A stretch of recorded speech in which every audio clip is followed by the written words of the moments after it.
Hi friends, நம்ம Subha trending தருணேசவே Esther ஆரி ஃபேஷனில் இன்றைக்கி என்ன வீடியோ பார்க்க போகிறோம் அப்படின்னா மகளிர் உரிமை தொகை பற்றி தான் பார்க்க போகிறோம்.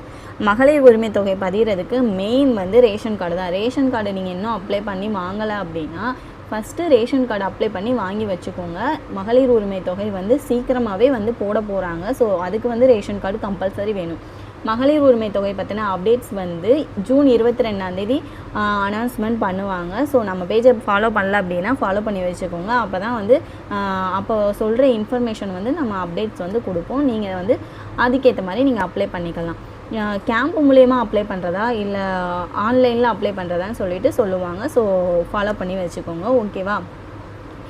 போன டைம் ஐடி கட்டுறவங்களுக்கு, கவர்மெண்ட் ஜாப்பில் இருக்கவங்களுக்குலாம் இல்லை அப்படின்ற மாதிரி சொல்லியிருந்தாங்க. பட் இந்த டைம் அப்படி இல்லை. 60 வயசுக்கு கீழே எல்லா லேடிஸுக்குமே மகளிர் உரிமை தொகை கொடுக்க போகிறாங்க. அதுக்கு மெயின் ரேஷன் கார்டு வாங்கி வச்சுக்கோங்க. நான் இந்த வீடியோ பிடிச்சிருந்தால் லைக் பண்ணுங்கள், ஷேர் பண்ணுங்கள். நெக்ஸ்ட் வீடியோவில் பார்ப்போம். பாய்.